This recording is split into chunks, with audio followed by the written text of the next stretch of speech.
Minions 3 is such a special movie that it's hard to show you every single detail, especially when they're hidden inside the animation. But can you believe there are secrets in the movie that almost nobody noticed? You probably already know that the movie you watched in theaters is actually telling a fake story, since it shows that everything was a script written by the Minions and that everyone was just acting. But the movie gives us a few clues about that throughout the story. One of the biggest ones is the fact that the Minions appear inside a pyramid in ancient Egypt with a scary mummy, but one of them, James, is inside a bathroom where there is a modern toilet, and we hear the flush and see the image of the toilet on the bathroom door. That kind of object in bathroom did not exist in ancient Egypt. In fact, it didn't exist anywhere 5,000 years ago, so this is a clue that the movie is fake. Are you ready to see more clues just like this? So grab your popcorn and get comfy on the couch. Another Cinewave is starting.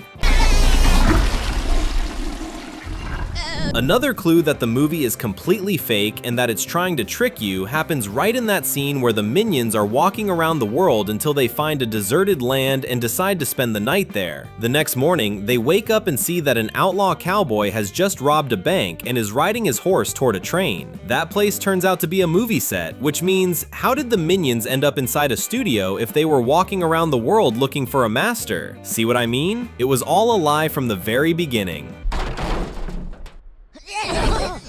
In the movie museum scene, we see that the tour guide is talking to an audience about the Minions and classic movies. One thing you may not have noticed is that in the middle of all those people, there was a little girl who looks a lot like Agnes Gru, the youngest daughter of our favorite bald villain. Of course, we know it's not really Agnes, but it's super interesting to see that the girl was referenced there. Look at how much she looks like Gru's daughter, and even her adorable little attitude is the same. Who noticed it? Going back to the scene where the actor pretending to be a cowboy thief is on top of a train, running away from the Minions, we see that he asks for help from a partner who is flying a plane. This scene is even more proof that the movie is completely crazy and that it's a clue that this is a fake story for one very simple reason. That kind of plane did not exist in the Old West of the United States. Because of that, anyone who watched the movie and knew this fact must have found it pretty strange to see a fast plane like that appear in the scene.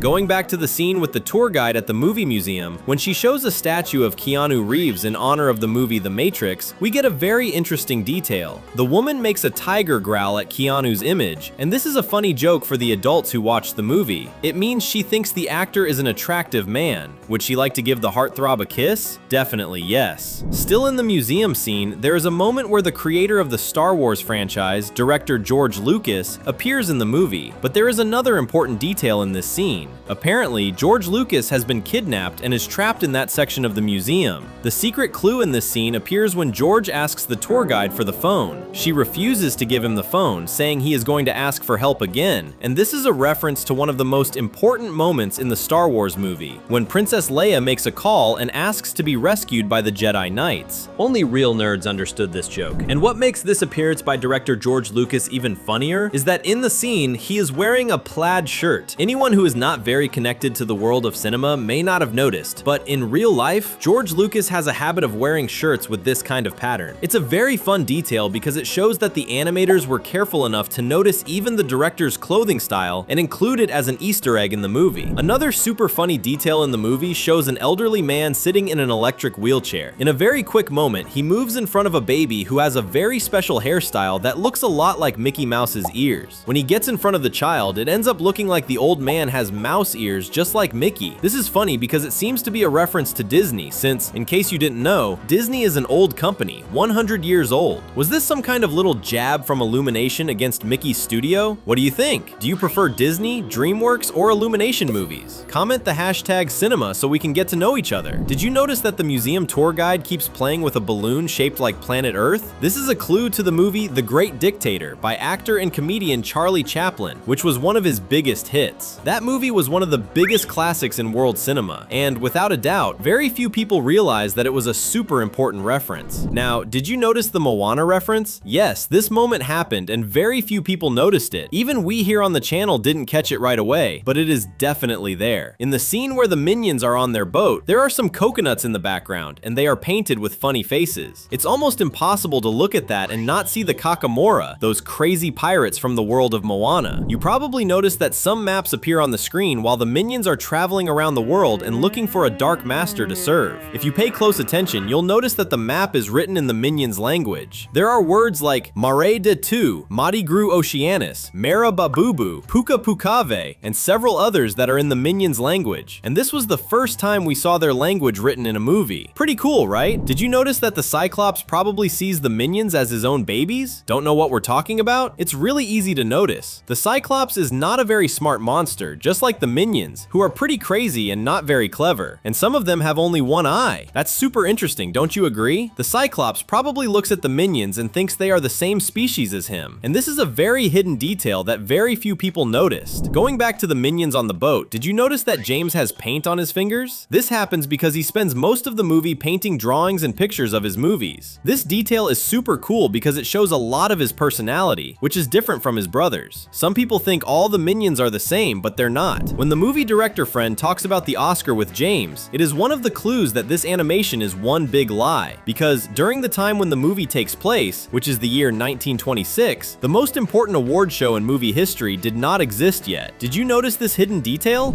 You know that pink bunny monster? That super cute one that out of nowhere turns into a bomb of rage and death rays? Well, if you pay close attention to it, you'll see that this monster comes out of the ground. The spell that brings him into the world opens a portal in the ground. The same thing happens when James brings Gumi back into the world, but in the case of the biggest monster, Irene, she comes from a portal in the ceiling. This makes it seem like the monsters are coming from different dimensions. They didn't come from the same place, but then how do they know each other? Going back to the scene with the train the minions invade, did you notice that it has the number 3 stamped on some parts of its iron covering? This is just a reference to the fact that we are in the 3rd Minions movie. Simple, but pretty cool, right? The subscribe button is right there, waiting for you. How about clicking and keeping up with everything we post? When we are walking through the streets of Los Angeles, we see some police officers pouring drinks into the sewer. And this happens because actually, during the time when the movie takes place, alcoholic drinks were illegal. And the police officers were throwing the drinks away because they must have found people selling them illegally. In that same scene with the barrels of alcohol, we see a protest of women fighting for the right to vote. This is explored more later in the movie, but this protest is also a way of showing the time period of the movie because women during that period were fighting for the right to vote. When the minions visit a movie studio for the first time, we see that there are several types of movies being filmed, some about planes, others about ancient Egypt, but one of them shows 2 men in a boat during a storm. It would be an action movie, right? But the detail is that one of the men is throwing water in the other guy's face during a storm. That is so funny that it can only be a joke, which is why we know it's a comedy movie. Still in that same studio scene, we see some women working on machines that cut the recorded film, those old movie reels used in cinema and in photos from the past. This is a reference to the cutters, women who at the beginning of movie history assembled films and ended up inventing video editing. The scene where the movie's narrator says that people in 1926 were rich and happy, spending a lot of money, and that the future seemed wonderful was a joke about the 1929 crash, when the economy all over the world was destroyed and many people lost all the money they had. After Gumi frees his friends, there's a painting of him on the wall in the background that shows his true plan, which is to use the monsters to unleash Irene, the planet-eating jelly on Earth. You know Doherty, that robot who is evil at the beginning, but in the end ends up becoming an ally of the minions. We see that he falls in love and later marries a human woman, but at the end, we can see that he had 2 children with his girlfriend, and that is a pretty strange thing. If he is an alien robot, how did he have children with a woman made of flesh and blood? Now there's a mystery with no answer, but at least you can't say it isn't cute. And finally, one detail that almost everyone missed because nobody wants to watch the movie credits is the fact that Minions 3 gives directing credit to James, and not to its original director, Pierre Coffin, who is the person who made the animation in the real world. And this is a really cool detail because we are talking about a movie that pretends to be a movie directed by the Minions. But here on our channel, there is no pretending at all. We talk about the world of animation every single day with no wasting time.